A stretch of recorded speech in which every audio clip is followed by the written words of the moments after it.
اے بابری مسجد ہمیں معاف کر دینا، اس لیے کہ ہم اپنی فجر کی نماز کی حفاظت نہیں کر سکے، ہم تجھ سے کہاں تیری حفاظت کہاں کریں گے۔ اے بابری مسجد ہمیں معاف کر دینا، ہمارے محلے کی مسجدوں سے نکلنے والی اذانوں کا احترام نہیں کر سکے، گانا بجتا رہا، سنیما چلتا رہا، میچ ہوتی رہی، ناچ گانا ہوتا رہا۔ بابری مسجد ہم تجھ سے اذان کے امیدوار کب بنیں گے؟ ہم اپنی مسجدوں کی اذان کی حفاظت نہ کر سکے، اپنی مسجدوں کی مصلی کی حفاظت نہ کر سکے، ممبر کی حفاظت نہ کر سکے، محراب کی حفاظت نہ کر سکے، ہم نے اپنی مسجدوں کو اپنے ہاتھوں سے ڈھایا، اپنی مسجدوں کا قتل کیا، اپنی مسجدوں کا خون کیا۔ انما یعمر مساجد اللہ من آمن باللہ، قرآن یہ کہتا ہے کہ نماز پڑھنا مسجد کی آبادی ہے، نماز پڑھنا تلاوت کرنا مسجد کی آبادی ہے۔ کتنے مسلمان فجر میں الصلاۃ خیر من النوم کی آواز سن کر حالت جنابت میں والی بیوی کو چھوڑ کر مسجد کی طرف رخ کرتے ہیں۔ بابری مسجد ہمیں معاف کرنا، جو مسلمان اپنے محلے کی فجر کی 2 رکعت سے صبح کو مسجد کو آباد نہ کر سکا، وہ ایودھیا کی طرف آئے گا، وہ فیض آباد کی طرف آئے گا، وہ اجودھیا کی طرف آئے گا، وہ ممبر و محراب سے نجاست کی چیزوں کو ہٹائے گا، وہ وہاں کے ممبروں سے، وہاں کے میناروں سے اذان کی گونج لگوائے گا۔ بابری مسجد ذرا انتظار کرنا،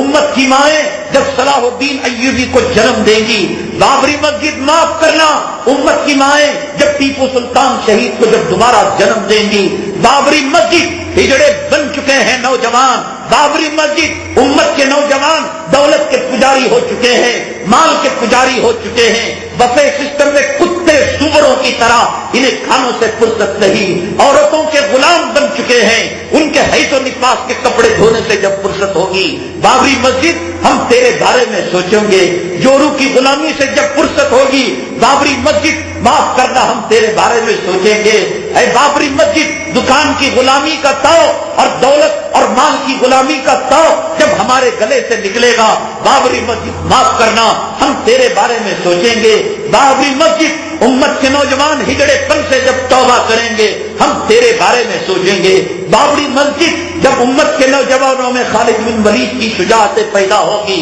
ہم تیرے بارے میں سوچیں گے۔ تب تک ہمیں معاف کرنا۔ بابری مسجد ہمیں محمد بن قاسم اور محمود غزنوی کے استاد اوساط والے نوجوان جب تک ہماری مائیں اپنے کوکھ سے جنم نہیں دے گی، تب تک ہمیں معاف کرنا۔ تو خدا کی عدالت میں کھڑی ہوئی ہے، ہمیں معلوم ہے کہ تو اپنے خون کے آنسو رو رہی ہے، تو ماتم کر رہی ہے۔ ہمارے گھر میں کتا پیشاب کر دے، ہمارے گھر میں سور پاخانہ کر دے، ہمارے گھر میں جانور گندگی کر دے، ہم اپنے گھر کو پاک کرنے کی کوشش کرتے ہیں۔ بابری مسجد پاک کرنا کہ شرک کی نجاست سے تو آلود ہو چکی ہے، کفر کی گندگی سے تو آلود ہو چکی ہے۔ تو خدا سے دعا کرنا ہمارے ہاتھوں میں وہ طاقت دے، ہمارے ہاتھوں میں وہ قوت دے جو خالد بن ولید کی طاقت، جو عمر بن الخطاب کی طاقت، جو حضرت ٹیپو سلطان کی طاقت، حضرت محمود غزنوی کی طاقت، حضرت محمد بن قاسم کی شجاعت کے جذبے ہمارے نوجوانوں کے اندر آ جائے۔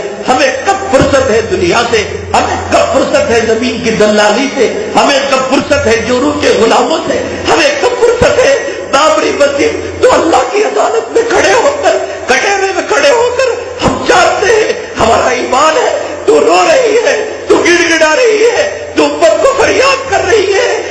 کوئی جو مجھے نجاست سے پاک کرے، ہے کوئی جو مجھے گندگی سے پاک کرے۔ تو قرآن کی آیت پڑھ رہی ہے انما المشرکون نجس ولا یقربوا المسجد الحرام بعد عامهم هذا، کہ مشرک ناپاک ہوتا ہے، آج کے بعد وہ پاک جگہ کے اندر نہ آئے۔ بابری مسجد ہمیں پتا ہے کہ تو فریاد کر رہی ہے انتہینا بیتیا للطائفین والعاکفین والرکع السجود، کہ ابراہیم اور اسماعیل علیہ السلام نے کعبے کو جب تعمیر کیا یہ دعا کی تھی، اور اللہ تعالیٰ نے ان سے کہا تھا کہ ان کو تم پاک رکھنا، صاف رکھنا، اے مولا ہمیں معاف کر دینا۔ ہم جورو کے پیچھے پڑ گئے، ہم دولت کے پیچھے پڑ گئے، ہم روپیوں کے پیچھے پیچھے پڑ گئے، آفیسوں کے پیچھے پڑ گئے، ہم سلطنت کے پیچھے پڑ گئے، ہم سیاسی کتوں کی ہڈیوں کے پیچھے پڑ گئے. ہمیں دنیا عزیز ہے، ہمیں جورو کا حفظ و حفاظ عزیز ہے، ہمیں بچوں کے حقیق اور بچوں کا پیشاب پاخانہ عزیز ہے. وہ بابری مسجد کے میناروں کا رونا،